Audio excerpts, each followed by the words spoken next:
DC's secret Marvel advisor, Batman's teacher breaks the multiverse. Please like, share, and subscribe. Episode 51, Ironclad Ambitions, 2. Several days later, Pepper came to pick up the injured Stark from the hospital. The driver, with Pepper and Stark on board, left the Presbyterian hospital and drove onto the main road. Not long after they set off, a loud explosion erupted from the rear of a car ahead, followed by the sound of someone throwing smoke grenades. Threads of white mist quickly engulfed everything within sight. Stark hastily pushed Pepper down, bullets whizzed by, striking the bulletproof glass and causing the entire car to shake. Cursing under his breath, Stark reached for his mobile phone to call for his mech armor, but Pepper interrupted him, saying, "Damn it, your injury hasn't fully healed. Call Rhodes to pilot a mech first." Before Stark could respond, Pepper snatched the mobile phone away and took cover below the car seats, dialing Rhodes and urgently saying, "Tony and I are under attack on the road after leaving the hospital. Quickly, get someone to help us." As she finished speaking, a tremendous vibration shook the ground, and the sound of heavy objects falling resonated with mechanical clanking all around. Stark turned to look out of the car window and saw several colossal robots surrounding them. The driver in the front seat had already been shot, leaving Stark with no choice but to crawl into the driver's seat himself. Pepper adjusted her hair and said, "Turn right toward the square, that's where we can get back up." Fortunately, Stark's armored car was of good quality. He ignited the engine and accelerated, beginning a desperate escape. He thumped the steering wheel and said, "Thank goodness we're leaving the hospital at night." He then turned to see 5 or 6 large robots closing in on their tail. Stark said, "I have to get out and engage them. If they plan to self-destruct here, it will be disastrous. This is the city center, and we're not far from the Presbyterian hospital. If this many robots self-destruct here, the entire hospital will likely be leveled." Pepper added. As the car's speed increased, Stark struggled to maintain control, executing a sharp drift that left dark skid marks on the road, accompanied by the screeching of brakes. Seeing one of the robots about to leap onto their car, Stark heard a loud thud. A figure soaring in midair kicked the robot's head, sending it flying. Peter landed on the car's roof with a thud and leaned into the driver's seat, saying, "Did I arrive just in time?" Then, he looked ahead and said quickly, "Hey. Listen up. Don't go straight, turn left. There's a traffic jam up ahead. If those big guys get through, they'll crush all the cars." After saying this, he shot another web, attaching it swiftly to the wall of a building, and began moving across, aggravating the robots until they became enraged. One of the robots raised its arm and fired a rocket at him, causing an explosion. Spider-Man emerged unscathed, but a shop's door was blown off, injuring the store clerk. Spider-Man rushed inside to rescue him. "It seems that the Spider Kid is busy too," Stark remarked. "These guys are causing too much commotion, someone has to go help the civilians." Pepper said, "Rhodes must have called Steve and Schiller. Let's focus on our own safety for now." Stark's wounds still throbbed, and a few days of recovery were not enough for him. He glanced up, and the shadow of a helicopter loomed over the car. Rhodes hung from the helicopter's door, shouting, "Head south. Quickly. We can't engage them here. Many people will die." Gritting his teeth, Stark forcefully turned the steering wheel, causing the car to swerve to the left, making a sharp turn and scraping against 2 road bollards before crashing at a street corner. Stark opened the damaged car door, and Pepper, feeling a bit dizzy from the ordeal, climbed out with Stark's assistance. Spider-Man directly snapped 2 large lampposts using his web and swung one to create trouble for the robots. Stark shouted, "Jarvis! Arm up!" Soon, a red and gold mech armor flew over. After Iron Man armed up, he carried Pepper to the rooftop, placing her in a safe spot. Rhodes also donned his mech armor.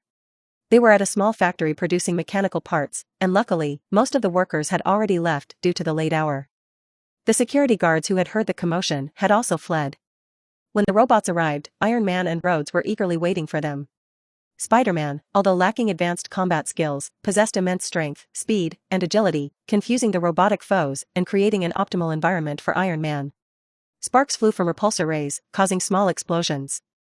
Iron Man navigated swiftly among the giant robots, and Rhodes took down 2 of them. Rhodes shouted, "This will work. If they self-destruct together, we won't be able to escape." "This doesn't make sense, something's off," Stark realized only now. These robots are definitely not Obadiah's doing. Even if he stole the core energy, he couldn't have made so many robots in such a short time. This requires an entire military-industrial complex. Pepper controls Stark's military production line. Obadiah couldn't have done this without her knowing. As he spoke, one of the robots hit by his repulsor ray charged toward him. Spider-Man yelled from the other side, "Get out of the way.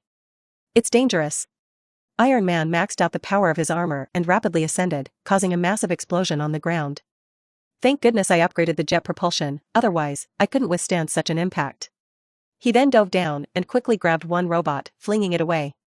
This time, Iron Man was smarter. After throwing the robot, he immediately turned back. As expected, another intense explosion followed. Stark reacted swiftly, but Steve behind him wasn't as fortunate. He shielded himself against the blast shockwave, but he still stumbled.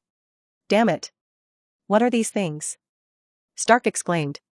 Floating in midair, Iron Man surveyed the charred debris on the ground and said, I recognize those parts, they're from the pre-upgraded Mark 7, the version I provided to the military.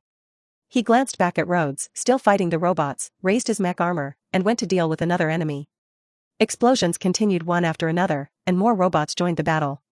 The area was quickly turning into a wasteland. It had to be admitted that this tactic was highly effective. The constant explosions created a powerful impact that kept everyone busy. Moreover, whenever a robot attempted to escape the battle zone, the superheroes had to chase them down to prevent potential civilian casualties. Although Iron Man gradually discerned a pattern, the time between the two attacks was too short. He didn't have time to modify his armor to counter these suicide troops. 2 consecutive explosions sent Iron Man flying, and his armor emitted a series of sparks. Seeing him falter, several robots, now surrounding him, had a single goal: to use explosions to defeat him. Just as the first robot displayed a red light on its chest, the ground shook again. A thunderous roar filled the air as a colossal arm grabbed the robot and hurled it away, causing it to crash into a wall and explode. A steel monster twice the size of the self-destructive robots appeared. Iron Man got up from the ground and flew into the air. Damn it, what's this now? Where did they get so many robots? The steel monster tore one of the robots in half and extracted the bomb from its chest. Rhodes was bewildered, saying, What's going on? Why are they fighting each other? Don't you see it now? They're not all on the same side. Captain America shouted.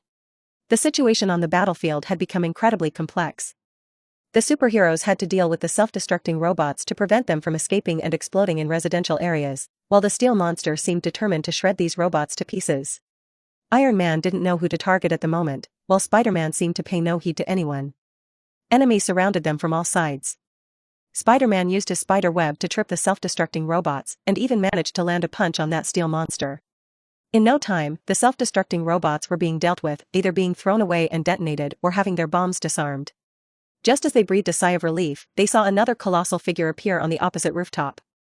An enlarged version of the self-destructing robot leaped down, similarly clad in black and gold, but its size dwarfed even Iron Man's mech armor, causing a deafening crash as it landed. Oh my god, what is this now? I've never seen so many robots in my life. Peter exclaimed. Could they be a family of 3 or something? Captain America walked over, carrying his shield.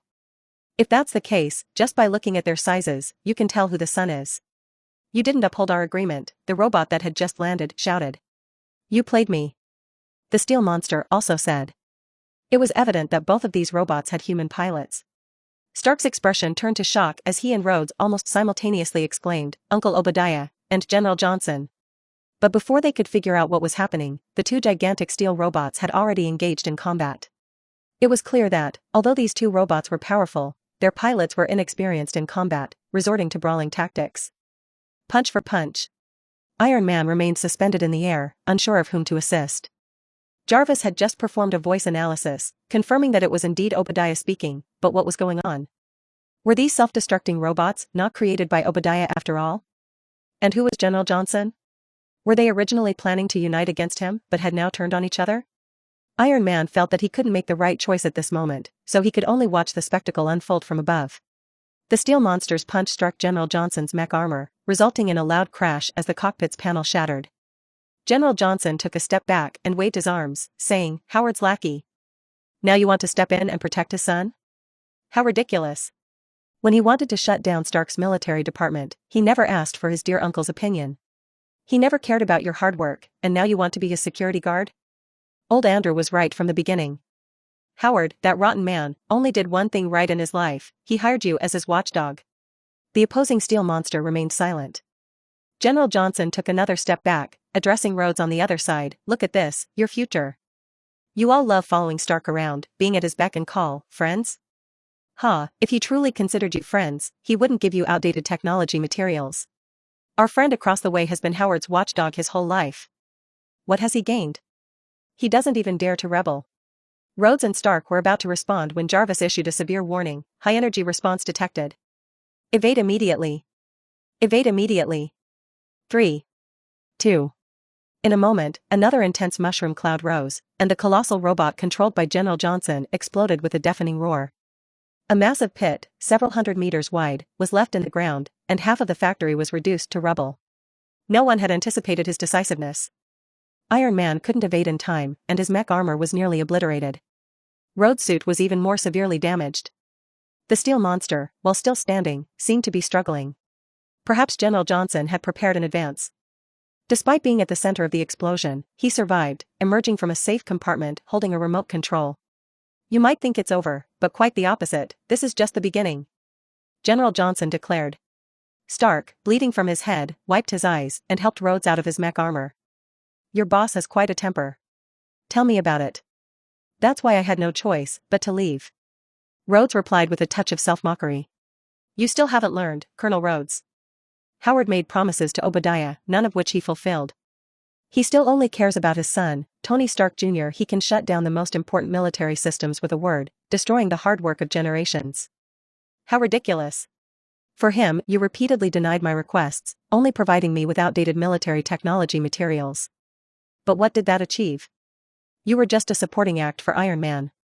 He basks in the limelight while you remain in the shadows, just like Howard and Obadiah. The barking of a failure, a voice came from the still-grounded steel monster. When we chose old Andrew, it was because you were too foolish. Decades later, you're still unchanged, so I still have no choice but to dismiss you, fool. Obadiah's tone was slow and light, completely out of place for a battlefield, which only infuriated Johnson further. Gritting his teeth, Johnson pressed the remote control, summoning dozens of smaller robots, smaller in size than the self-destructing ones but looking more advanced. Now, you're without mech armor, while I have them. Just like old Stark did to me years ago, it's my turn now. Cough, after all these years, you still haven't figured one thing out, Obadiah's voice came through. A suit of iron doesn't make much difference. Hearing this, Stark let out a sigh, relaxing his shoulder muscles. Compared to those massive robots, they seemed small and powerless. He muttered to himself, maybe he's right. They're all right. Just having an iron suit doesn't really make me any better off. Rhodes stared ahead, the towering robots making them appear even more diminutive without their suits. Enough with the contemplation, don't you think we should come up with a plan now?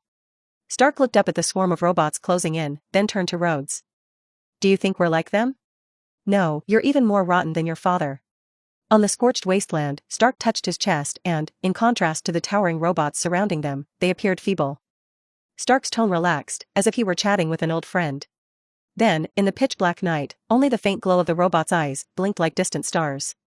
Stark turned his head towards Rhodes and asked, care for a smoke? Episode 52, Iron Man Never Retreats. Rhodes said, no, thanks, I don't smoke. Next thing he knew, Stark nonchalantly produced a cigarette and tossed it into the air. In a moment, a slim mech armor, adorned with shades of blue and silver, clad his body. Rhodes swallowed hard and said, actually, give me one, thanks. On the other side, General Johnson had just climbed back into a massive robot's cockpit. What met his eyes was a fist the size of a sandbag. Iron Man was intending to team up with Rhodes against Johnson, but he was intercepted by the resurrected steel monster. He heard Obadiah say, you know, most of what I told you about your father, it wasn't the truth. In reality, he smoked cigarettes, drank heavily, mingled with women, daydreamed all day, and had a knack for coming up with crazy ideas that messed things up. After causing a lot of trouble, he would just let others clean up the mess. All those hero stories about him, I made them up. He was, in fact, a complete scoundrel. But do you know how I used to stop him when he was about to blurt out some foolish idea? Iron Man had a bad feeling, but before he could respond, a fist the size of a sandbag appeared in his field of view. Watching Iron Man being sent flying, Spider-Man rubbed his hands and said, well, now the question is, who should we help? Captain America tapped his shield and said, I think Obadiah has a point. After all, he is Stark's elder, and he has more reason than I do to give him a beating. But it doesn't look good if we just stand here, does it? Then let's not watch. Let's go, there are wounded to be taken to the ambulance. On the other side, Iron Man, feeling dizzy and disoriented, struggled to get up from a pile of steel bars. He said, wait. Uncle. Well, Howard was a rotten person, and so am I. But I think there's a better way to deal with this than using fists. We can sit down and talk or maybe convene a board of directors or something, rather than always resorting to violence to solve problems. You're not in a position to say that. With a deafening roar, the massive robot leaped and landed in front of him. A shadow enveloped Iron Man's armor as Obadiah said, "You'll soon realize that your iron shell is worthless, even if you change its appearance." Iron Man sighed in frustration, but it seemed Obadiah was determined to beat him up. His anger flared as he said, "You'll soon find out whether it's just a change of appearance or not." With that, he agilely evaded the giant steel monster's punch. Almost in an instant, he flew behind it and delivered a punch to its back. The steel monster retaliated, but Stark, now in a more lightweight and agile mech armor with upgraded propulsion systems, moved faster and more gracefully. He extended his palm, and the steel bars from the nearby wreckage started to tremble. In a moment, they flew straight at the steel monster. Jarvis informed Stark, "The magnetic force control system is still undergoing upgrades, and high-frequency operation is not possible, and energy is about to run out." Stark clenched his fist, and the steel bars were launched at the steel monster. Obadiah obviously didn't anticipate this move. Iron Man's style used to be more warrior-like, relying on fists in addition to the repulsor ray. However, now, in his silver and blue mech armor, he resembled more of a sorcerer. As Stark swung his arms, the steel bars rapidly shot toward the steel monster. Obadiah managed to dodge most of them on the left side, but a few struck his armor's right arm. However, he swiftly responded, using the momentum to leap away, then threw a powerful uppercut at Iron Man in midair. Sparks flew as Iron Man's mech armor took a beating. However, he fought back with determination, executing a reverse dive and delivering a punch to the steel monster's neck. The steel monster wobbled slightly and caught one of Iron Man's legs, tossing him away. Iron Man was sent tumbling, landing right in the midst of Rhodes and General Johnson's battle. Rhodes was also struggling a bit, and Iron Man shouted, "Come on. Let's switch opponents, and let the second half begin." This turned out to be the right decision.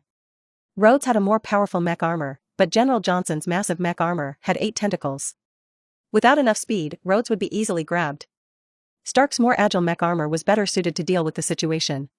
So, Rhodes steadied himself, executed a rapid climb and dive, and flew straight toward Obadiah's steel monster. Once they made the right choice of opponents, the battle became clearer. Stark used his high mobility to dismantle most of the tentacles on General Johnson's back. Without the tentacles for assistance, Johnson's mech armor turned into a true tin can and became Iron Man's punching bag, quickly bursting into flames after a few blows. Most of the robots Obadiah had summoned were swiftly dealt with by Stark's high-speed maneuvers. On the other side, Rhodes faced off against the steel monster head-on. Though he took a beating, the steel monster's leg had already been damaged in the previous explosion. After a few rounds, the steel monster collapsed, seemingly unable to get back up.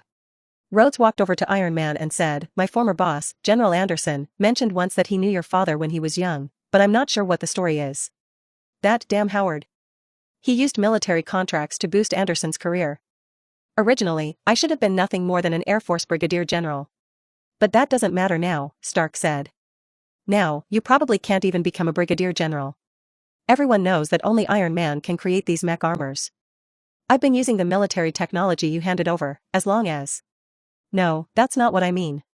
What I mean is, Howard may have been a rotten person, but I do believe he had qualities worth learning from. For example, finding the right partner in the military. Of course, that's not you. You're not planning to shut down Stark's weapon manufacturing department, are you? Where did you hear that rumor?" John looked over at Obadiah's mech armor. "Did my uncle tell you? Did he also tell you that every Stark is like this? We're fickle. Just a few minutes ago, I changed my mind. Not only am I not closing down Stark's weapon manufacturing department, I'm planning to formalize our partnership with the military. I happen to have some ideas about exoskeletons for individual soldiers and medical support systems." "No. You can't do this." "Damn it, I've already promised Hammer Industries." "Fools always find another fool," Obadiah's voice echoed from a distance. Sparks flew from Johnson's mech armor. Clearly, he was hammering something inside. "It seems these mech armors were manufactured for you by Hammer Industries, but forgive me for saying, this technology is outdated." "Yes, you only handed over outdated technology to Rhodes." Johnson couldn't resist sowing discord. Rhodes, standing nearby, crossed his arms and said, "He just gave me a cigarette, a very fashionable one." Stark didn't waste any more words on Johnson. He walked over to the fallen steel monster and opened the cockpit. Obadiah lay inside, looking relatively uninjured but with a pallor that made him appear near death. "Doctor. I need a doctor." Schiller appeared in response, spreading his hands and saying, "I guess what you need isn't a psychologist." "Of course, but enough talk. Get him to the hospital quickly. Symbiote whispered to Schiller in his mind, his heart. Schiller checked Obadiah's pulse and found his heart rate indeed irregular. Obadiah coughed and said, the external power core isn't sufficient to operate such a massive machine. Did you tamper with your own heart? Schiller asked. Stark anxiously ripped open Obadiah's shirt, revealing a scar on his chest.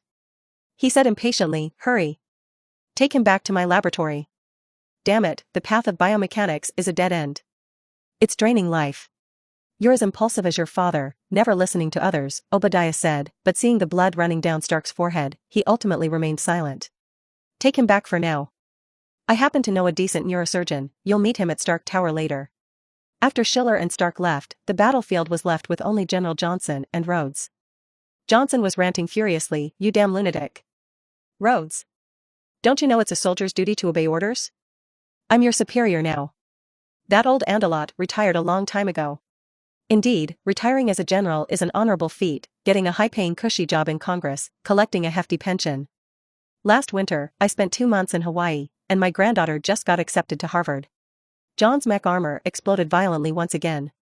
After a while, he said, you'll regret this, Rhodes. Stark is never worth trusting.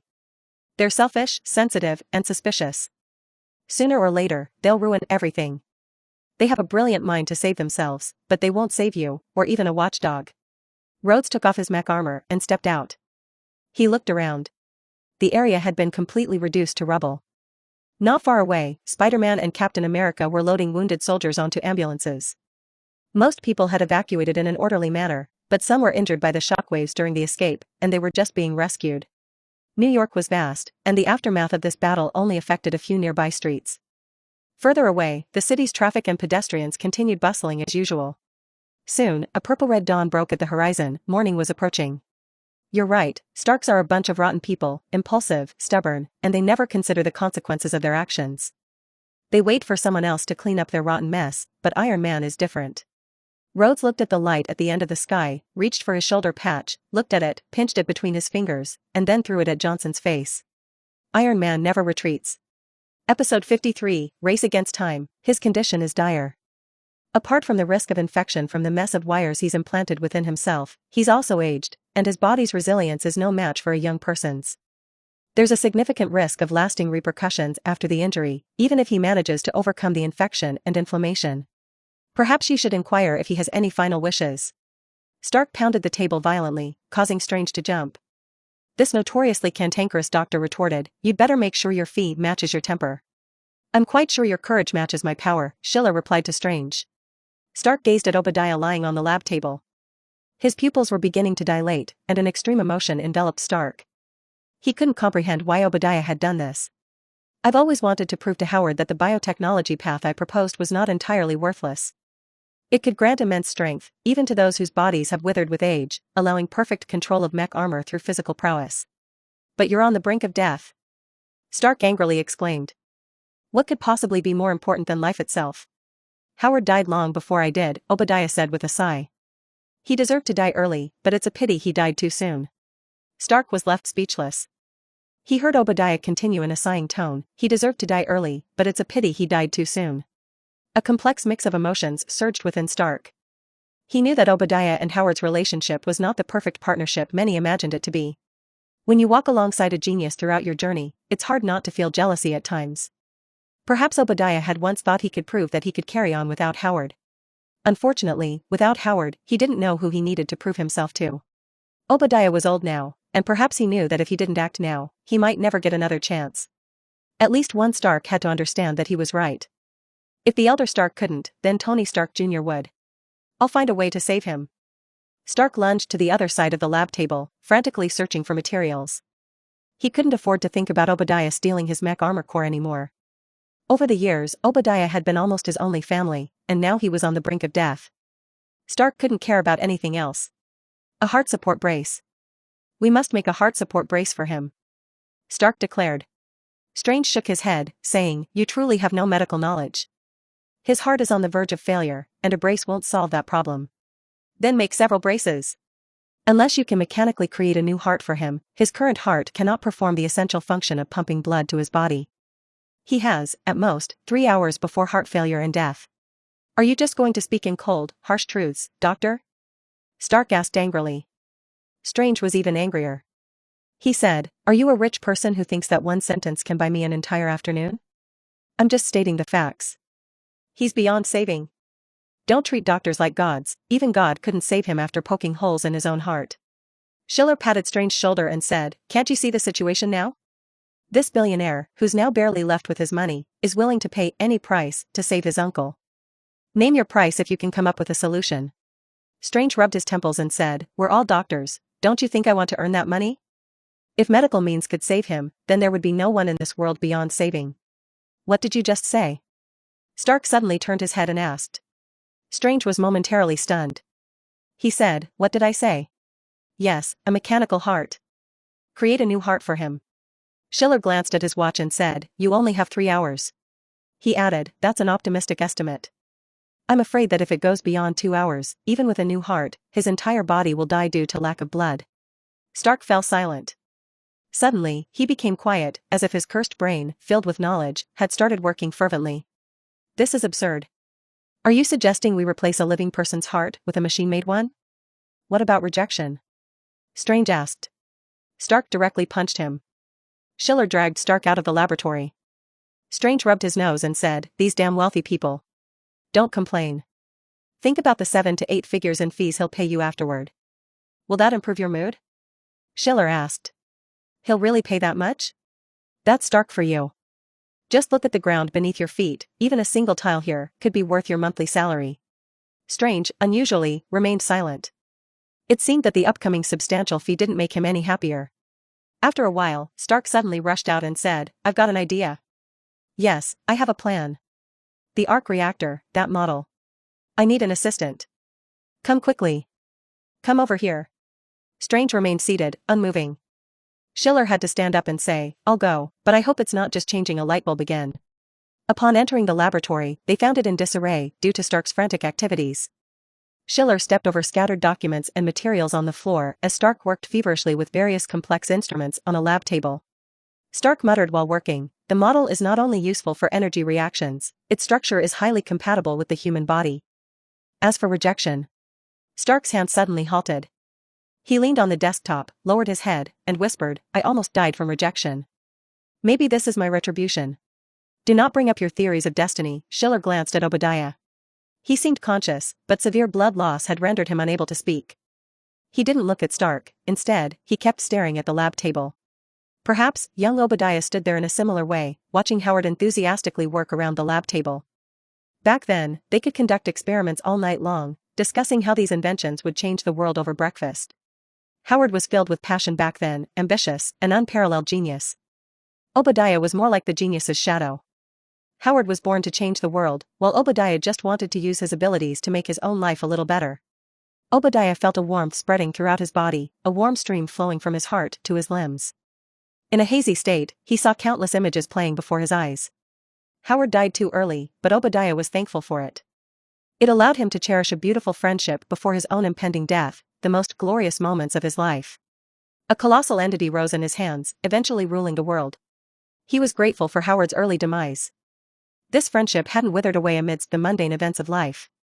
It remained radiant, even in the face of death, appearing devoid of sadness. You need to hurry, Schiller told Obadiah. Our estimation was a bit off. You have at most another hour and a half, and he's already losing consciousness. Stark turned frantically and said, No. Wait, please wait. How could he? Just as you were before, the will to survive is crucial. Once it's gone, the body deteriorates at an unimaginable rate. Stark tightly gripped the parts in his hand, saying nothing, and turned back to continue the experiment. Schiller asked the symbiote in his mind, Can't you reassemble a heart for him? No, his heart is missing something. It needs the symbiote to sustain it. If he leaves me, he will die. Schiller remembered, as it seemed to be the case in the comics as well. The elderly Eddie relied on venom to transform cells into a part of his body. Without venom, he would die. We have the parts that can be combined, the symbiote added. Schiller said to Stark, You can try to manufacture the parts, and I can use a reconstructive method to merge them with flesh, without the need for sutures or stitching. Stark pointed to a drawing with a pen and paper, showing it to Schiller. The structure of the arc reactor can be applied to the heart. See here, We can replace the entire left ventricle, strengthen the myocardium here, and install an artificial heart pump here. Schiller called in Strange, who looked at the drawing and said, theoretically, it's possible, but I advise against it. The fusion of the human body with metal carries significant risks, a medical challenge that has never been overcome, and you're not a doctor. Even if you can temporarily save him, ongoing maintenance of the parts and metal aging will pose problems. Schiller said, Obadiah seems to have been working on postgraduate materials and mechanics. He must have some useful materials. Jarvis, can you locate where Obadiah was doing his research? Jarvis buzzed for a moment and then said, calculating, pinpointing, location confirmed. Stark Industries' former site, the former Stark Automotive Group. Storage devices detected, those materials haven't been uploaded. Please wait, I'm using physical decryption. In just a few minutes, a mech armor flew in, carrying a heavy computer. Stark inserted a USB drive into the computer, and soon Jarvis said, data encrypted, decrypting, decryption complete, all uploaded. Stark quickly turned to his mainframe, but as he opened the mainframe screen, he froze. It was filled with countless materials and diagrams. Schiller couldn't make out what they were saying. After a moment, Stark stepped back and said, maybe he's right, maybe he's right. He found another path, a completely different one from the mechanical armor. You're running out of time, Schiller said. No, now I only need half an hour, no, 20 minutes. These materials are all ready. Jarvis, help me calculate immediately. Let's start by constructing this model. An hour later, Stark, Schiller, and Strange emerged from the laboratory, their faces exhausted. Strange's hands were covered in blood, and he said, how is it possible that something like this exists in the world? You've truly created a heart from a pile of scrap, and it's actually beating. My God. Schiller wasn't faring much better. Replacing a heart was strenuous work, and his chest was soaked in blood. Stark leaned against the wall and slowly sat down. He said, am I really just like my father? Blindly arrogant and single-minded. No, Stark looked up at Schiller, who spoke. You're even more ruthless than your father. Episode 54, The Storm is Brewing. Alright, moving on, I will now outline the key points for our upcoming final exam. Please open your textbooks to page 1, and let's start from the table of contents. We'll cover everything from the first section of episode 1 to the final section of episode 10. Keep flipping through the book. You must memorize everything on the first 50 pages except for the pictures. All conceptual statements will appear as fill-in-the-blank questions on the exam. After we finish episode 2 on page 60, there will be essay questions and short answer questions. Furthermore, after episode 7, I will select some important content for your final papers. The final paper remains at 3,000 words, and the grading ratio for the exam and the paper is 7:3, while the exam and your overall grade ratio is 6:4. In other words, if you don't perform well on the exam, you will definitely fail. Additionally, following Gotham University's tradition, starting from the next academic year, I will prepare and offer extra psychology courses. If you wish to participate, you must score 85 or higher on this final exam. Relevant clubs and societies are also in the works. Those interested in becoming club leaders and society heads can come to my office after class. That's it for today. Class dismissed. Schiller closed the book and left the classroom. The students below finally relaxed and began to express their concerns. Oh my God. This book is thicker than my fist. I can't believe I have to memorize it all. Do you think he'll shoot me if I fail? I haven't seen him with any handguns or revolvers. I guess he might use cold weapons like bayonets and knives. Who remembers what was mentioned in episode 3 just now? Where do the essay questions start? Help. Evans. Evans. Are you there? Do you have notes? Let me borrow them. Damn it, I only came to class after getting high this semester, and I didn't absorb anything. If my dad knew how hard I'm studying in college, he'd be so touched. Bruce sat among the crowd, but he didn't seem as flustered as the others. Memorizing a thick book wasn't a challenge for him. He had something to discuss with Schiller regarding the construction of a private prison. However, he could tell that Schiller's mood was currently quite bad, so Bruce hesitated and didn't lead with him. After a while, Evans approached him and asked, "Did you hear what Professor just said about clubs and societies? I really want to become the club leader. You know, I've been in charge of class discipline and assignments for this course, but I wanted to ask for your opinion on the societies. Are you planning to join?" Bruce understood Evans' meaning. At Gotham University, there were not only interest-based clubs, but also study-based societies. Some popular courses established their own study societies, essentially offering additional lessons. Of course, any society involved funding, and many wanted Bruce to join because he was a billionaire. However, Bruce hadn't participated in any serious societies.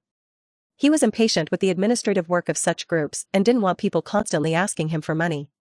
But the Psychology Society was different. He felt he could get some extra help there. So, he said to Evans, "I'll go ask the professor if he can appoint me as the society head. As for the clubs, I'm not interested. You can handle both class and club responsibilities."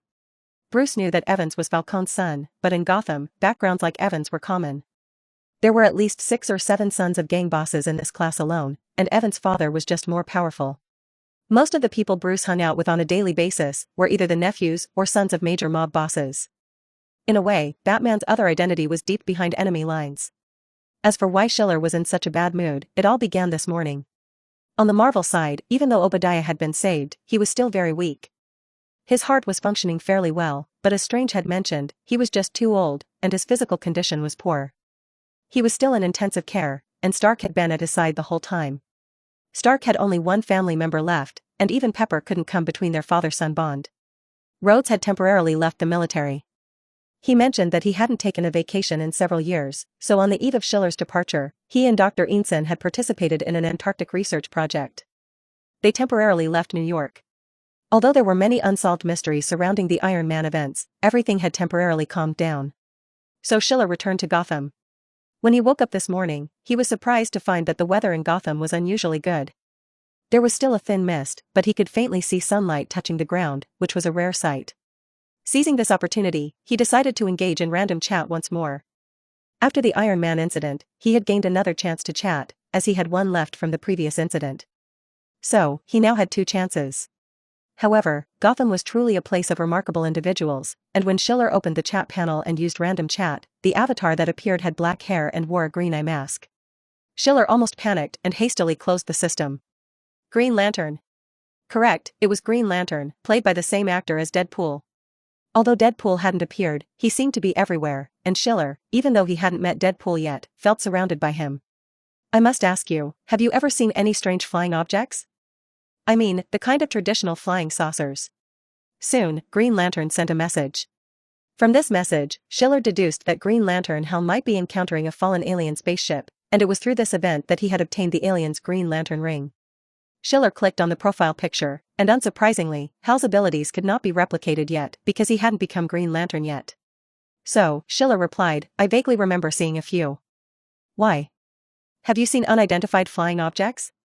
I can recommend a website with extensive records of such sightings for you to browse. I've searched them all, including websites that document unidentified flying objects worldwide, but what they saw were all things flying in the sky." "Then, what did you see?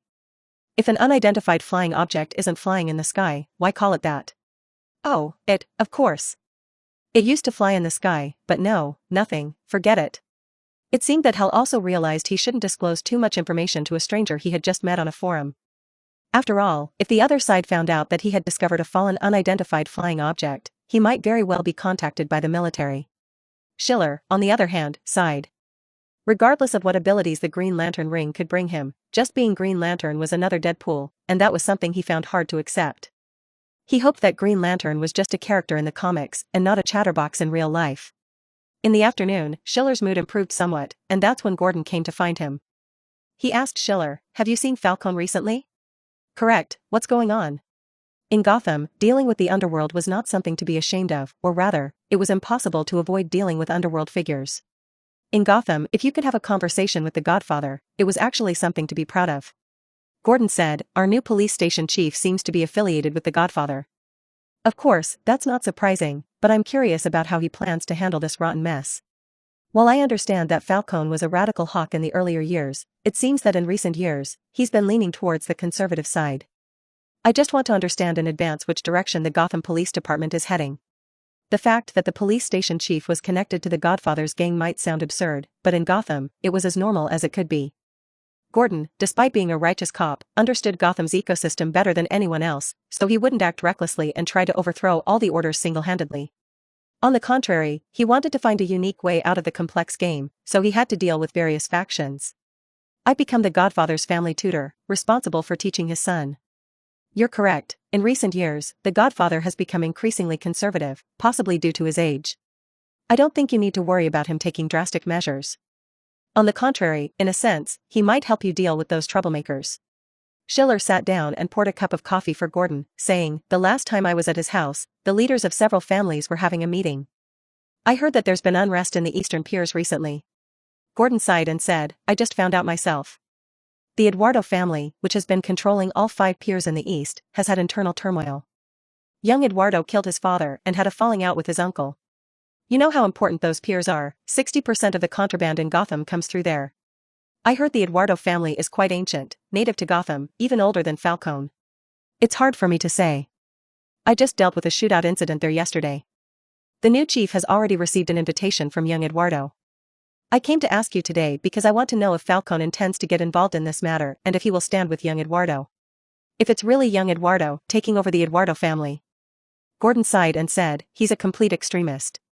He won't embargo many dangerous goods like the old Eduardo did, and Gotham might descend into chaos again.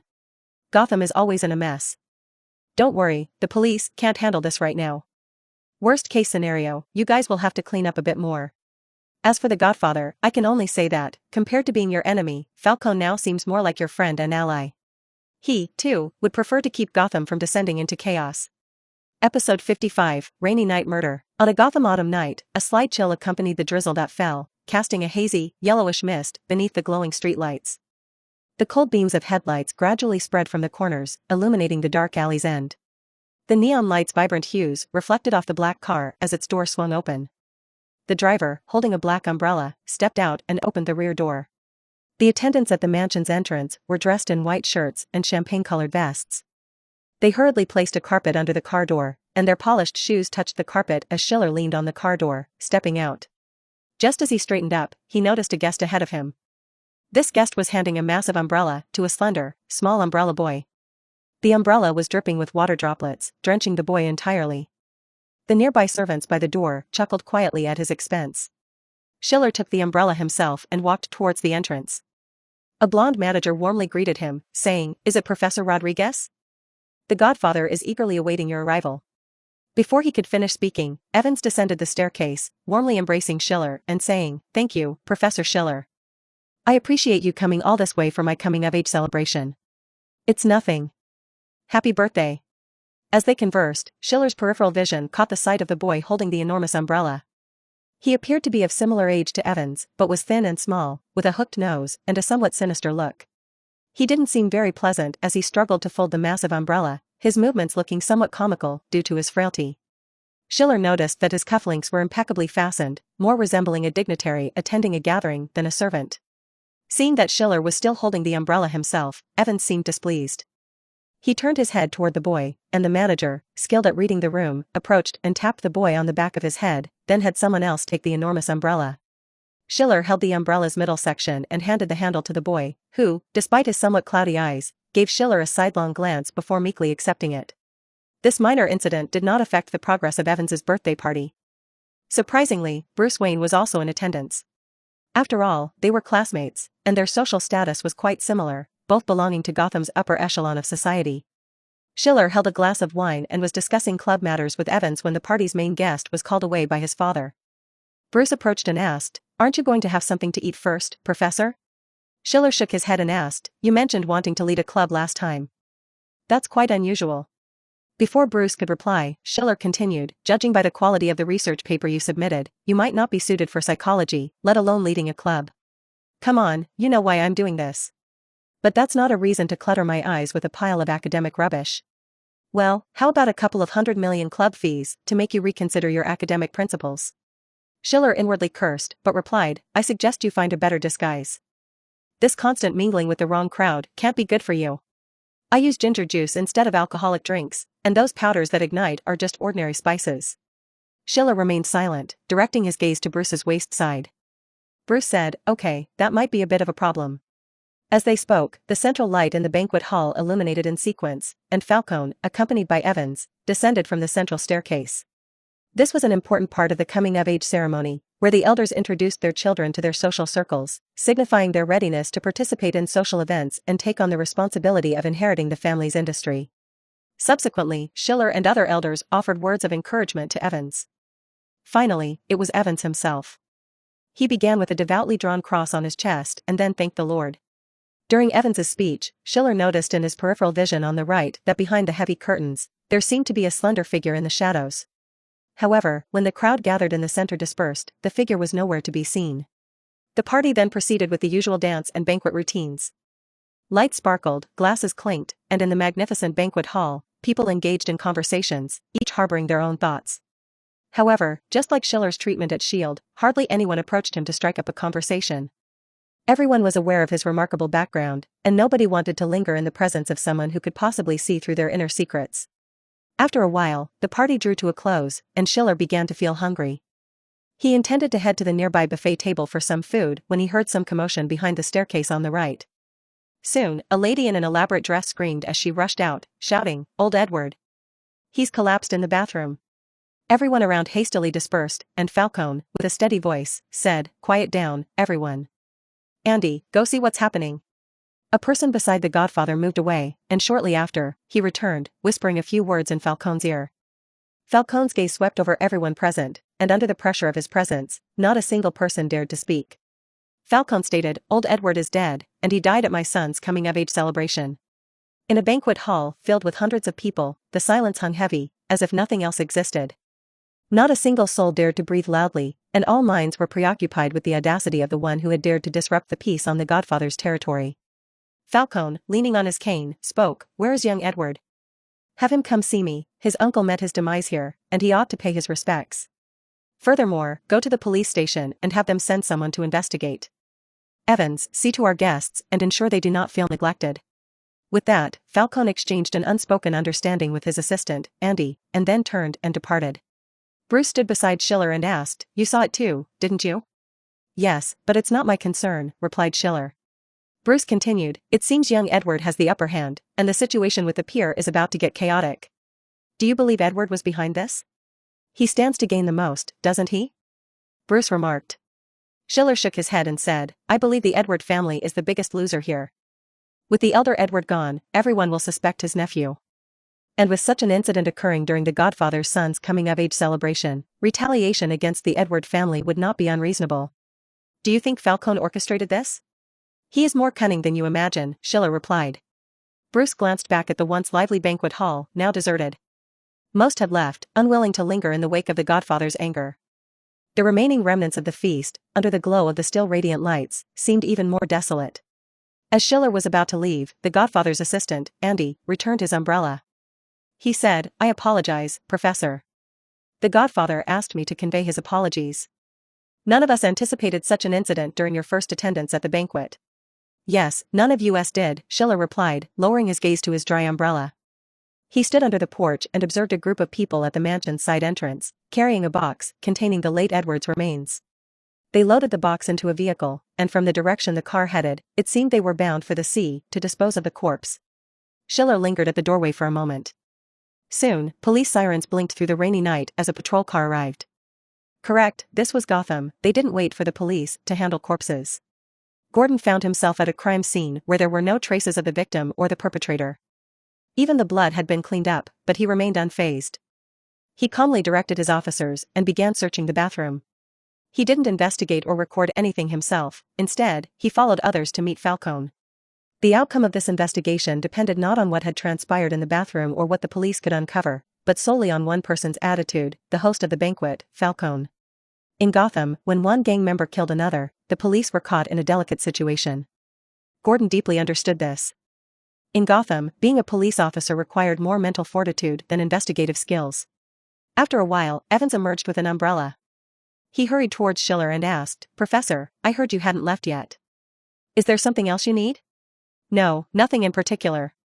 You know, I'm quite interested in these cases." Evans wore an awkward expression and said, "Well, it's just a minor case, not a serial murder case or anything. But if you're interested, you can take a look inside." Schiller shook his head but handed his umbrella to Evans, saying, "Give this to the Godfather for me." Evans accepted the umbrella, feeling somewhat perplexed. After Schiller departed, Falcone took the black umbrella from Evans and remarked, "It seems he will be your longest-serving family tutor." As Schiller sat in the returning car, listening to the rain tapping against the window, he remembered the frail and timid umbrella boy, the guest who had entered before him, playfully taunting the boy with a massive umbrella, the late Edward. Upon Schiller's return to his apartment, he heard movement on the balcony. Batman stood there, and without turning, Schiller said, "I'm going to investigate the case of the late Edward." "Why?" "Gang disputes fall within your jurisdiction, don't they? He was once the leader of Park Street." Schiller didn't respond, but Batman continued, "He knew who killed my parents." Episode 56, Gotham's Evening Bells. 1. Silence reverberated within the empty room, and finally, Batman spoke, "Everything I've done, all the trials I've endured since that day, it has all been for revenge. The law and judgment tell me that it was Joe Chill who killed my parents, but I know the truth is not so simple. I spent years preparing myself to challenge that verdict. Now, it's time for the Bat's revenge." As the somber evening bells of Gotham Cathedral tolled, Batman's figure vanished. Recent activities within the Edward family had Batman, who watched over all of Gotham City, realized that before they rose to prominence, the Edward brothers had been leaders in the very alley where his parents met their death. But now, the Edward brothers were gone, leaving only their nephew, and young Edward had crossed the godfather, Falcone. If Falcone wasn't willing to spare him, the Edward family would cease to exist. Batman made his way to young Edward first. He didn't need to send someone like the Godfather, he could appear in the shadow behind anyone. The next day, Gotham was shrouded in a lingering fog, and later in the evening, twilight cast even more colors across the Gotham skies. Schiller stood outside the church, conversing with Father, blending seamlessly into the Western-style surroundings, attending church regularly and not appearing out of place at all. Father was deeply knowledgeable about theology, and Schiller enjoyed discussing philosophical and theological matters with him, all while discreetly gathering intelligence. Father had spent his entire life in Gotham, witnessing all its epics, knowing all its stories. Father said, "Lately, the laborers at the pier haven't been coming here as often. Perhaps their businesses are doing better. I hope that's the case. The Lord tells us that we must work hard to atone for our sins. Recently, there have been more merchant ships at the pier, and the ship owners are doing better," Schiller remarked. "I remember many years ago, there was a time when many laborers liked to come here to pray. The church has never been so lively." Father's voice carried the marks of the era, like old tracks worn by history, faded and worn. "You can tell that they weren't busy at that time, perhaps business was slow, and many people complained. Some were very angry, and there were even disputes. I did my best to dissuade them." "You are a good man," Schiller said. Father squinted his eyes as he reminisced. He said, "In those days, chaos reigned everywhere. I remember, back then, a man named Leaf ruled the pier, and he was not to be trifled with. People called him Big Beard, and some even referred to him as the Viking Pirates. He was big and strong, with a full beard, leading a dozen equally strong henchmen. They ruled the pier with an iron fist, and no one dared to challenge them. They extorted protection fees from other businesses. Then, who brought them to justice? Falcone, the Godfather himself, dealt with them." Father touched his slightly withered fingers, a sign of aging, and continued, "Originally, it should have been the Godfather who took control of those piers, but for some reason, it ended up in the hands of the Edward family." Father shook his head and concluded, "I'm not saying that the Edward family didn't manage it well, but perhaps if Falcone family had taken over the piers back then, the entire East District would be more unified, and Falcone family would be even stronger than they are now. I often hear people say," Schiller began, "that the Godfather's control over the East District is weak, because he only controls some parts of the Northeast and Southeast, and he neglects the most important pier." Father shook his head again and said, "Perhaps he has his own plans." Schiller pondered, and Father's revelations weren't secrets, they remained obscure, because few who lived through that era were still around. Of course, as for why the Godfather hadn't completely taken control of the piers, Schiller speculated that there might be more complex disputes at play. After dark, Schiller bid farewell to Father and walked out of the church alone. As the last rays of the setting sun sank below the horizon, he heard the heavy tolling of the church bells above him, 7 deep and ominous chimes, carrying an indescribable sense of decay. Father stood at the church's entrance, making the sign of the cross over his chest, and whispered, "These are funeral bells. May God bless your soul." Schiller stood outside the door, and as he turned around, in the midst of a deep gray haze, he saw a figure in black and yellow standing atop the tall church bell tower. On the other side, young Edward lay prostrate on the ground, facing 2 pointed ears in front of him. He stammered, I only know that back then. The Godfather put an end to the chaos in the East Pier, and my father and uncle wanted a share, even if it was just one pier. But the Godfather suddenly didn't want any of them. So, our family got all 5 piers. I don't know what happened. I was too young at the time. You'll have to ask the Godfather, I really don't know anything." After the bat's shadow departed, young Edward trembled as he climbed to his feet from the ground. He muttered a curse under his breath, but suddenly, he saw another shadow in front of him. He looked up and saw a massive umbrella aimed directly at him. Behind the umbrella, a sinister eye stared at him. Just as Edward was about to scream in fear, his vocal cords and throat were severed. After a faint sound and the thud of a heavy object hitting the ground, the lights in Edward's old mansion went out, and everything fell silent. In the end, Batman made his way to Falcone's mansion. It was pitch black inside, as if no one was present. Unlike the Edward mansion, which was well lit and guarded throughout the night, the residence of Gotham's Godfather seemed defenseless, which Batman knew was abnormal.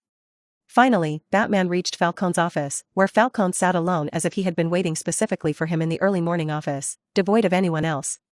"I knew you would come," Falcone said. "You weren't careful enough when investigating the old Edward's records." "That must mean there's something particularly interesting about his records, something that you care about," Batman replied. "Indeed, do you have an interest in hearing stories from many years ago?" Falcone continued. Batman listened intently as he learned about the turbulent era he had never seen or heard of from the man who had ruled Gotham for 40 years. They gathered allies and were ruthless. Among them, the Viking pirates, led by Leaf, were the most formidable. "I understand that if I want the Falcone family to truly establish itself here, I must take him down." The bearded man, through years of extortion and controlling the shipowners, amassed a considerable fortune. He was not content and wanted to resist me. So, I killed all his family in front of many people, and then I stuffed him into a powder keg. Of course, that frightened many, making my plan go smoothly. "What I want to know is about Park Street," Batman said. "Don't rush, we're getting there," Falcone replied, turning his chair slightly to face Batman. "You resemble your father in some ways," he nodded, "very much so." Before Batman could respond, Falcone continued, "I cleared out the major powers on the pier at the time, but I didn't take control of it myself. Instead, I handed them over to the Edward family, and this has to do with your parents. Your mother was a good person, a kind lady. She sympathized with the laborers on the pier, feeling that they worked too hard for too many hours a day. Your father agreed, they believed these poor people should be treated better. So, they prohibited the gangs from bullying the laborers and established a more relaxed work schedule for them. You know, working for only a few hours before taking a break to eat and drink. The Wayne family was determined to reform the entire order at Gotham Pier. But I knew that what they were doing wouldn't work, but I didn't want to oppose the Wayne family, so I withdrew and let them handle it their way. I let the Edward family control all of Pier, and the Edward brothers were rather clever." Falcone lit a cigar, and the dim firelight cast sharp shadows over his face, obscuring his eyes and offering glimpses of the young godfather who had once dominated that era. "So, did Edward hire that thug named Joe to kill my parents?" As the smoke from the cigar wafted, Falcone's speech slowed down, as if his memories were becoming distant and unclear. "The ones who actually did it? No, it wasn't them, not Edward. The real culprit was a pier laborer named Luis." "A laborer?" Batman felt incredulous. He asked, "Why? How could it be a pier laborer?" "I know you can't understand. The Wayne couple helped them, yes, the laborers didn't have to work as long every day, and they were no longer subjected to the gangs and shipowners' abuse. They found their savior." Falcone shook his head and continued, "But you don't understand. Among the laborers, there were also distinctions. Carrying sandbags and lifting heavy loads was the toughest work, and it was usually the lowest-ranking laborers who did it. The higher-ranked workers only did lighter tasks like allocating manpower and counting supplies. Your parents wanted to make things easier for everyone, so they stopped the laborers from doing the hard and tiring jobs. But it caused delays, and the shipowners lost a lot of goods. They'd rather go the long way than come to Gotham Pier. I remember. Luis was the third or fourth chief laborer on the pier. He was closely monitored by the Wayne family and had to assign the same tasks to everyone, work 9 hours a day with a 2-hour break in between for meals. The cargo sat there, and no one moved it. The perishables and fruits rotted away. The shipowners blamed Luis, and he couldn't afford the losses, so they beat him, broke his leg. So, he hired that thug to kill the Wayne couple? Batman's voice took on a gravelly tone, as if hitting rock bottom. He sought help from old Edward, and together they staged that murder on Park Street. It must seem absurd to you, Judas betraying his benefactor and causing suffering to his benefactor, Falcone said.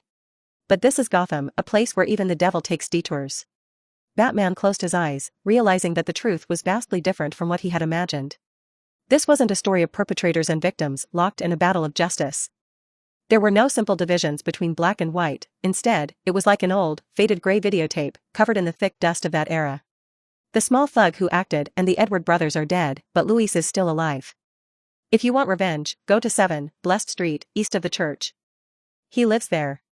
With that, Falcone exhaled the last puff of smoke from his cigarette and closed his eyes. His fingers were well maintained, with hardly any wrinkles. The cigar between his fingers had burned out, and the fire gradually extinguished, marking the end of that turbulent era, silently and without fanfare. Chapter 57, Gotham's Evening Bells, 2. In the midst of a pitch-black alley, the faint glint of armor intertwined with a deeper, denser mist. In a moment, the gray mist condensed into a silhouette, halting at the end of the alley. The friction of armor ceased, and heavy footfalls, treading upon still damp puddles, produced an ominous rhythm. The morning bell? That, indeed, is your morning bell. As soon as the words fell, a flash of a blade, and Schiller momentarily vanished, reappearing behind the silhouette. Who's your employer? That's none of your concern. It seems you have great confidence in your craft. Schiller once again dodged 2 dart-like projectiles and faced the morning bell. He spoke, "You shouldn't kill me. I can kill anyone, as long as the price is right." Schiller extended his hand, flames igniting within it. "No matter who your employer is, the price they offered you is inadequate." The morning bell remained silent for less than a second before turning and leaving. "Indeed, farewell. How will you deal with an employer who deceived you?" "It depends. Kill him, and I'll pay you." "You don't have that much money. Bill it to the world's richest person. Goodbye." Schiller watched the armored figure as it disappeared into the depths of Gotham streets. He thought to himself that his adversary had some skill to have hired the morning bell to kill him. Several consecutive blinks had drained Schiller's energy. In such a narrow alley, no vehicles could navigate, so he decided to make his way back slowly. When he returned to the church, he'd call for a ride. He turned into another alley, reaching the main street. Then, he glanced back and noticed some commotion at the far end of the street. At that moment, Batman stood within a room that was incredibly dilapidated, gloomy, and cramped. The environment here was wretched, unlike any room Batman had ever entered before in his life. This was a 3-story structure with windows nailed shut, walls shedding their outer layers, extreme dampness inside, and slippery stone tiles for a floor. Furniture was scattered randomly, while the remaining space was filled with various forms of trash. Upon seeing Batman, the room's inhabitant hesitated for a moment. Then, he lowered his head, glanced at his own feet, muttered something incomprehensible, and turned away, picking up an empty salt shaker, seemingly attempting to hand it to Batman. Batman accepted the salt shaker, which was devoid of contents. Then, the man waved his hand, apparently trying to signal him to leave. This was a frail, hunchbacked old man with dark skin, deeply sunken eyes, a limp, and a continuous stream of muttered profanities. It seemed that a neighbor from downstairs, who couldn't see Batman's face, only a vague silhouette, leaned out from the staircase and said, "Why are you here for this old guy? Who are you to him? What's wrong with him? What else could be wrong? Can't you see? He's suffering from dementia, doesn't recognize anyone anymore, not even if you know him. In his time, maybe that salt shaker meant something, but it's empty now. But, in a stroke of luck, his landlord seems to have been killed by a gang. This attic isn't worth much, and if he killed him, he'd have to deal with the body, so he's lived up to now. Whoever you are, just leave him alone. He survives on the scraps thrown down from upstairs every day, but his upstairs neighbor moved out a few days ago. I doubt he'll last much longer." With that, there was a thud from downstairs as the neighbor closed the door. Batman held the empty salt shaker, observing as the hunched old man sat in a chair, silently gazing at a desktop, drool trickling down from his mouth. He saw the old man's hands, rough and distorted from years of heavy lifting, with veins protruding prominently on his withered palms. "Are you Lewis?" There was no response other than Batman's own voice. "Do you still remember Thomas Wayne? Do you remember Martha?" Batman felt his voice trembling. An extreme sense of anger surged from Batman's chest, and he gripped the salt shaker tightly, making it squeak. His nemesis had forgotten everything he had done to innocent people, all his past sins. This was not the punishment Batman had hoped for, it only seemed to relieve him of inner guilt. He repeated his questions to Lewis again and again. "Why don't you remember anything? Have you really forgotten the name Wayne? What about Edward? Falcone?" Just as Batman mentioned the name Falcone, the elderly Lewis suddenly let out a strange, agonizing scream. His mouth hung wide open, and his long dormant jawbone made cracking noises. He tumbled from his chair, shaking uncontrollably, screaming loudly, and throwing everything within his reach at Batman. Tears, snot, and saliva streamed down his face. Batman saw endless fear in his eyes. Batman thought that Falcone hadn't lied. When he had killed Leaf all those years ago, it had indeed terrified many, including Lewis. Schiller walked to the middle of the alley, glanced up, and noticed that only a room on the 3rd floor had its lights on. Inside the room was a shadow with pointed ears.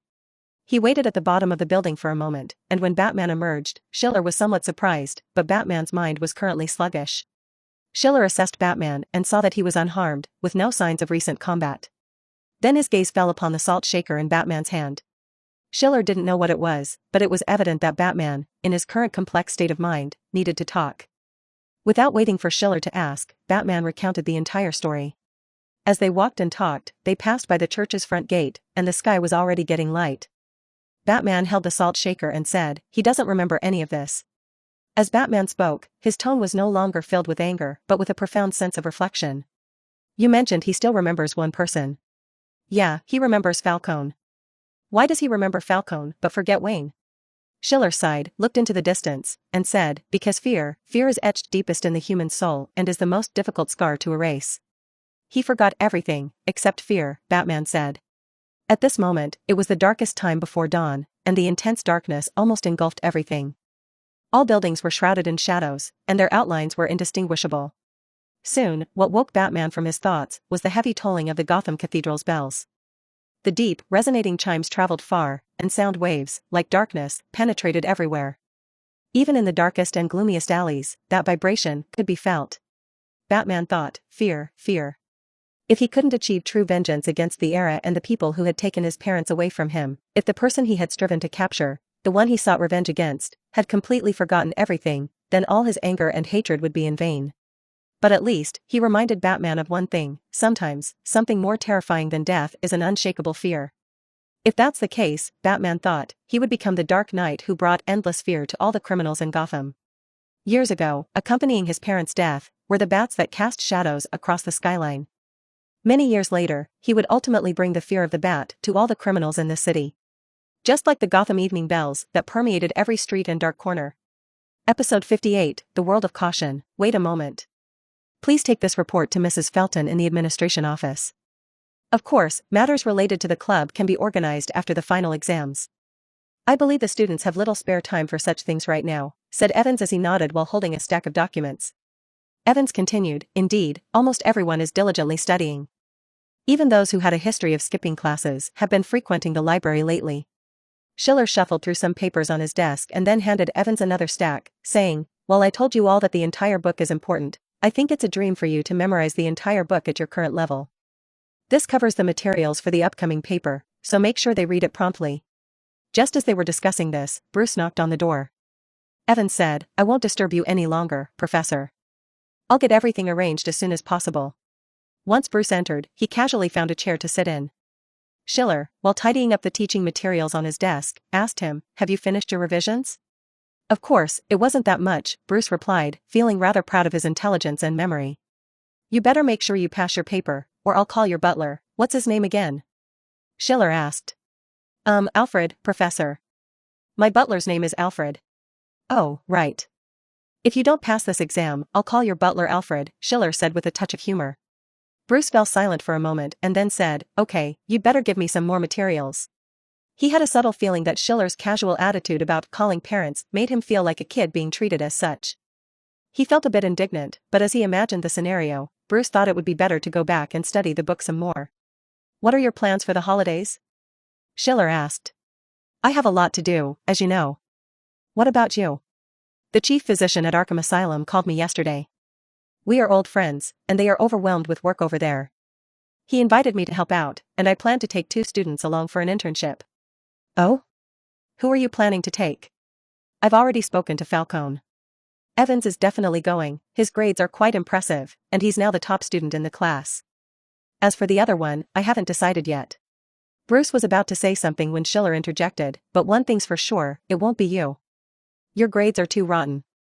Bruce shrugged and said, "The situation at the Eastern Pier hasn't settled down yet, and without the Edward family, there's been some chaos there. I've been busy in the evenings lately, and so has Gordon."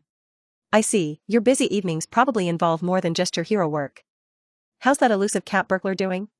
Bruce replied, "Lately, I've been busy only with my other half's career. Selena's good friend Maggie hasn't been feeling well, she hasn't been out. But..." Bruce chuckled and continued, "Our righteous lawyer, Mr. Harvey, seems to be making some moves." Schiller raised an eyebrow. "He's falling for a Gotham girl? That's quite rare. Who has such great charm?"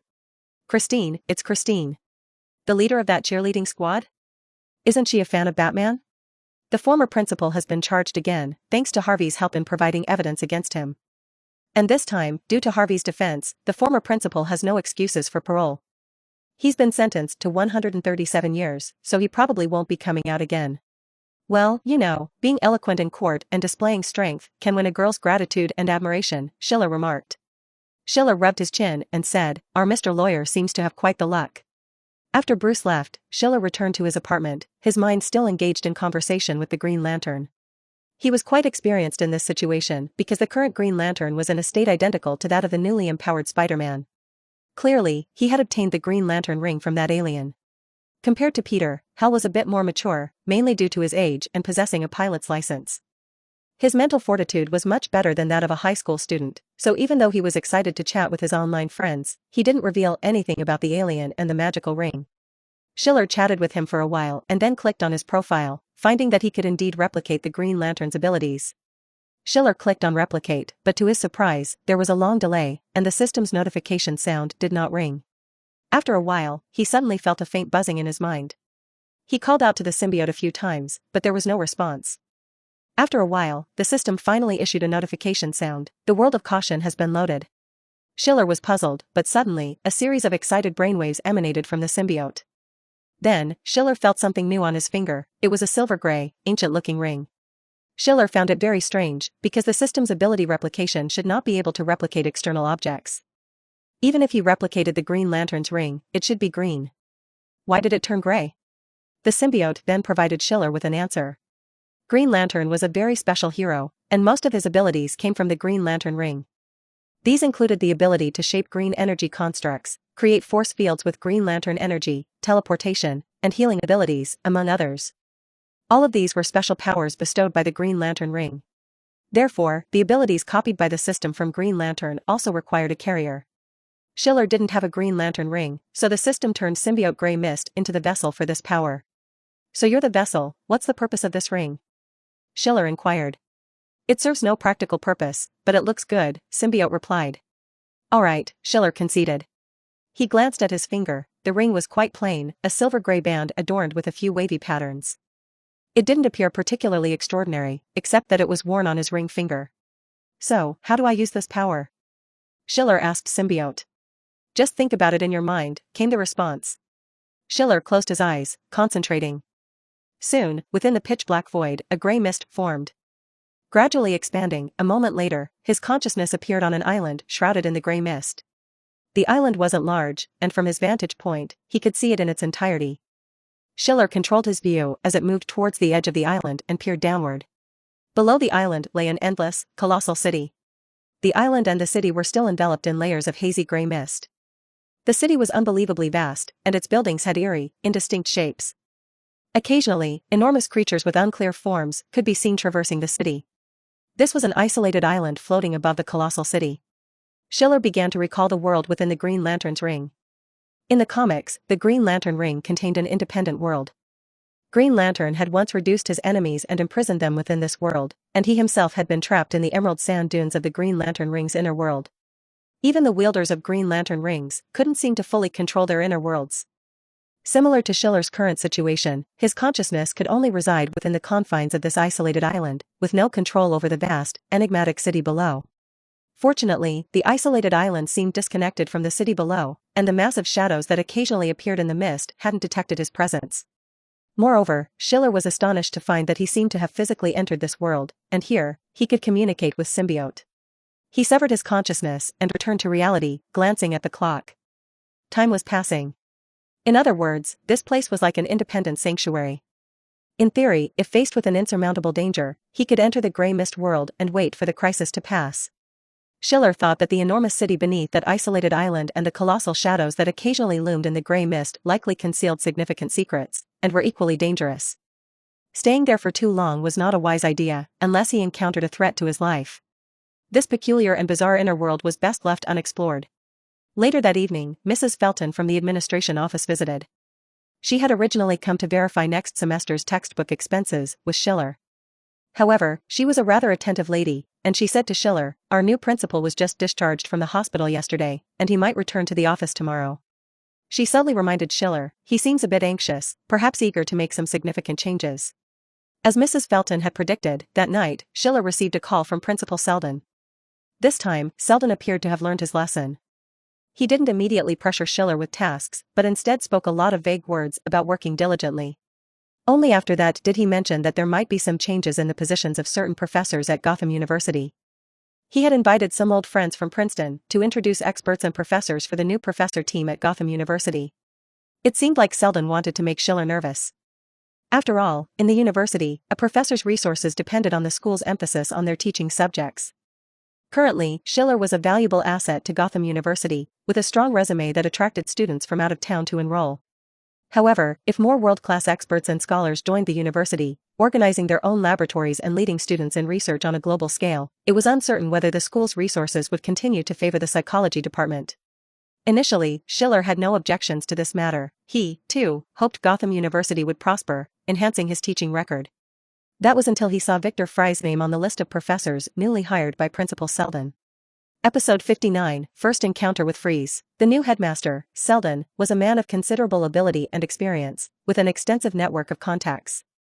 However, there was one glaring issue: his luck was undeniably poor. No, perhaps it would be more accurate to say it was exceptionally poor. Out of the 6 professor nominations put forth by his friends, one happened to be none other than Victor Fries, one of Gotham's infamous villains. After reviewing their profiles, Selden decided to hire 3 of them, including Victor Fries. Upon sending out the invitations, only one professor accepted the offer from Gotham University, and that happened to be Victor Fries. Gotham University had been experiencing a string of unfortunate events, first with supernatural creatures, and then with notorious criminals like Scarecrow, and now, Victor Fries. It seemed Victor was in dire need of this job, as barely a day had passed since the invitations were sent out when Victor arrived at Gotham University. His haste suggested that he might not have had any other options on the table. Nevertheless, just like Scarecrow, the current Victor was nothing more than an ordinary scholar professor. In reality, Schiller knew that even the later version of Fries was one of the milder antagonists in Gotham. He often preferred freezing Batman and engaging in philosophical and artistic discussions rather than pursuing a relentless vendetta against Gotham or Batman. Most of his obsession and madness stemmed from his love for his wife rather than a burning desire to confront Gotham or its caped crusader. Schiller couldn't help but notice the striking resemblance between Victor and himself. They were both quintessential scholars. Victor had a commanding presence, wore glasses, and maintained impeccable attire. Despite a hint of weariness in his demeanor, he appeared to be a scholar brimming with knowledge. Each professor had their independent office, but there was also a communal office where they could gather and chat. With Jonathan gone, his former spot in the communal office had become vacant, and Victor took it, conveniently sitting next to Schiller. During their initial conversation, Schiller noticed that Victor's gaze was fixated on the ring on Schiller's ring finger. After a moment, Victor finally broached the topic of family and asked, "It seems you're married. Is your wife here in Gotham?" In Western culture, discussing someone's marital status during a first encounter was considered impolite and intrusive, invading their privacy. It was evident that Victor was not in the best mental state. He appeared anxious and in search of validation. Schiller hesitated upon hearing the question, unsure of how to respond. He certainly couldn't reveal that he had a symbiote from watching too much television, could he? Victor interpreted Schiller's silence differently. People, especially when feeling insecure and anxious, often sought out others who shared similar experiences, hoping to find comfort in their shared hardships.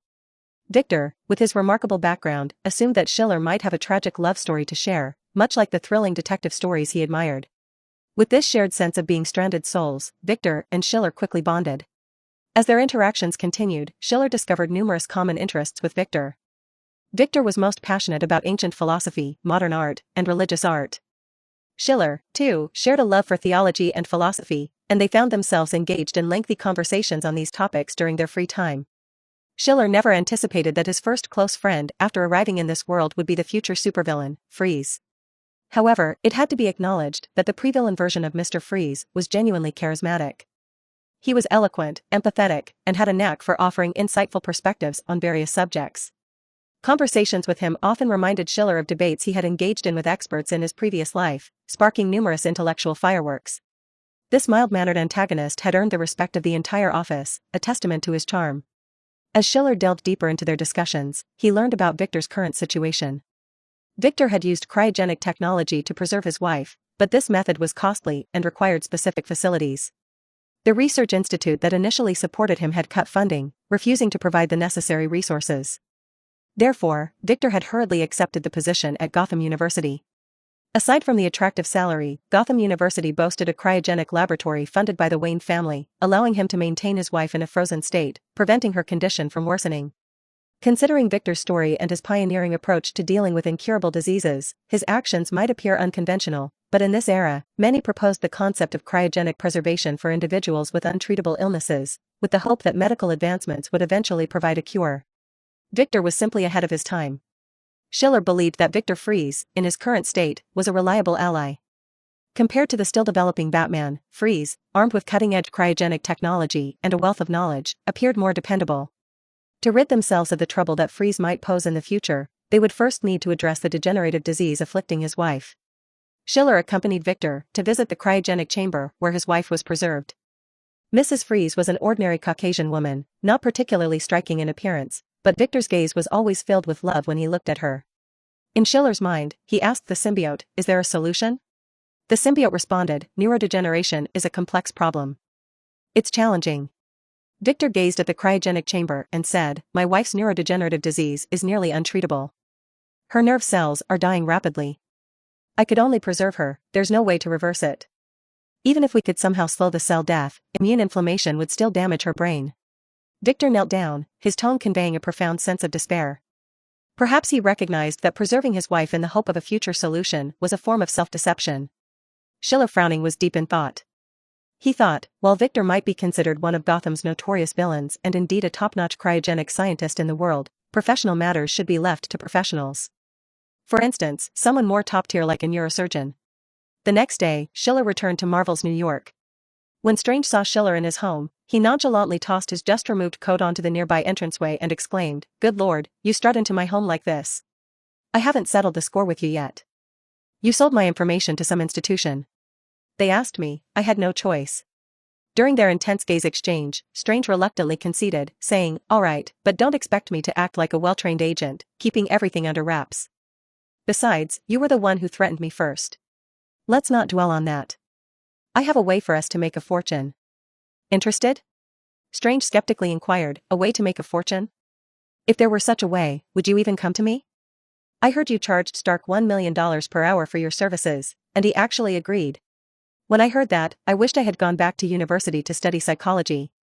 Now, there's a lady suffering from a severe neurodegenerative disease, and her husband may possess a one-of-a-kind low-temperature patent technology. You know, the kind of technology that could fund a lifetime on patent fees alone. If you can cure this lady's ailment, we can share that patent." Strange sighed and said, "Let me reiterate, I am a doctor, not a god. Do you think you can't treat this disease? But first, shouldn't you let me meet the patient instead of acting as a middleman? For certain reasons, you might not be able to meet her, but I have all her pathology materials right here." With that, Schiller conjured a stack of papers out of thin air. Strange took them, glanced briefly, and shook his head, saying, "It's impossible, no cure, give it up." Just as Schiller was about to speak, Strange added, "This is no longer a matter of neuroscience. If you want her to fully recover, the difficulty is akin to turning a fully cooked piece of bacon back into a pig." He then assessed Schiller up and down, finally focusing on the ring on his ring finger and said, "Well, my choice of words was a bit extreme earlier.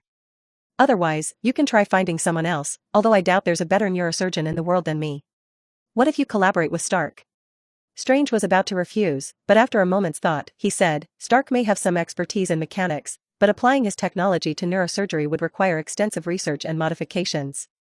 If you can convince him to invest the effort into researching this technology, I might give it a try. But you'd better be prepared to offer a satisfying fee." Before Strange could finish speaking, Schiller had already vanished. Remembering the ring he had seen on Schiller's hand and his attitude, Strange evidently misunderstood something. He sighed and muttered to himself, "Love can be so foolish." Suddenly appearing behind Stark, Schiller startled him and then exclaimed loudly, "I know you have this magical teleportation. But that's not a reason to walk up 30-plus floors of a high-rise building without using an elevator. Aren't you afraid of getting stuck in a wall?" Schiller retorted, "What nonsense are you talking about? How could magic teleportation possibly get stuck in a wall? That's absurd. I hope I don't get a call from a maintenance worker someday, telling me there's a human-shaped hole in one of the walls of Stark Tower. All right, I came to you for a reason." Schiller then pulled out that stack of materials once again. 10 minutes later, Stark said, "Actually, you've come to the right person. I've done some research on neurology." Holding a pen, he circled the table as he continued, you know, I obtained a significant amount of biomechanical materials from Obadiah's database last time, including some technology related to adapting the nervous system for mechanical control. While these technologies are highly dangerous, it cannot be denied that if successful, they would allow for an unprecedented level of precision in controlling mech armor through the human body. So, can you do it? No, not yet. Obadiah's research on this technology also hit a bottleneck, and there's a crucial technological threshold that needs to be overcome. We currently have no clue. Episode 60, Early Winter Routine, 1. The weather in New York was much better than Gotham, even though it was winter. The sky remained clear, and from the window on the third floor of the clinic, you could still see the bustling cityscape on the horizon. Schiller had risen early, and Pikachu, using his stubby little hands, pushed the door open with a loud creak. He stretched lazily and said, that damn old-fashioned kettle of yours makes so much noise. Yawning, where did you get such an antique? Schiller descended the staircase, while Pikachu slid down from the armrest. In the dining room on the second floor, the kettle was steaming, occasionally emitting shrill sounds. Schiller used magic to make the kettle float and placed it on the desktop. Then, with a wave of his hand, a frying pan flew over, and he poured some olive oil into it before starting to prepare breakfast. Pikachu opened the fridge with a loud bang and started rummaging through it for something to eat. He complained as he searched, I should really throw away this damn blue cheese of yours, it's so smelly. Oh, and this cursed lettuce, it tastes like chewing on plastic. Let me see, here it is. My cheese for the breakfast sandwich later, and my favorite canned lunch meat, slice it thick for me, remember, it has to be thick. At that moment, the door downstairs at the clinic rang, and Schiller heard Peter's voice along with the sound of footsteps coming up. Sir. I'm here. I borrowed a toolbox from Uncle, and today we'll definitely fix that damn circuit breaker. As he ascended the stairs, the open fridge door blocked Peter's view. He nonchalantly closed the fridge door, but with a loud thud, a cry followed, oh. Crap. My back. Panicked, Peter quickly opened the fridge door again, only to find Pikachu, the furry Pokemon, stuck on the fridge shelf. His back had hit the cap of a canned bottle placed on the fridge door. Peter took Pikachu in his arms and said, you still have a back? Where is it? Hey, kid, don't make me spill the beans. That circuit breaker yesterday wasn't a real issue, it's clear you've died 30 times and haven't cleared the level. Peter covered Pikachu's mouth with his hand, struggling for words. Dr. Schiller, what have you cooked? It smells amazing. Just a regular breakfast sandwich. If you want one, I'll make you a big one. Alright, but it doesn't have to be too big. My appetite has been smaller lately. That's good news, Schiller replied as he flipped the golden brown omelet in the pan. At least, your aunt won't have to cook until her wrists hurt. While chatting with Schiller, Peter noticed the ring on his ring finger, and his expression changed subtly. Pikachu, sensing this, looked around and said, we haven't even removed yesterday's game cartridge. Want to play another round? Perplexed, Peter followed Pikachu downstairs after the furry creature pointed downwards with its tail. After a while, they returned, and Pikachu jumped onto the kitchen counter, watching Schiller. Schiller was in the midst of flipping the omelet when Peter gestured to Pikachu with a wink. Pikachu wrinkled his nose and said, well, I guess, it's quite a hassle for you to cook for us. How about we go out to eat? Schiller looked at him in surprise and said, did the sun rise from the west today? Usually, at this time, you'd only ask me to make the eggs extra tender. I mean, well, it's just that I always feel like humans shouldn't keep everything bottled up. It's not good for your health. I'm a psychologist, I understand this better than you do. Otherwise, whose money am I earning? Schiller remarked. Pikachu shook his tail and was about to say something more when Peter scooped him up and chuckled, haha, doctor, let's go play some games first. We'll help you later.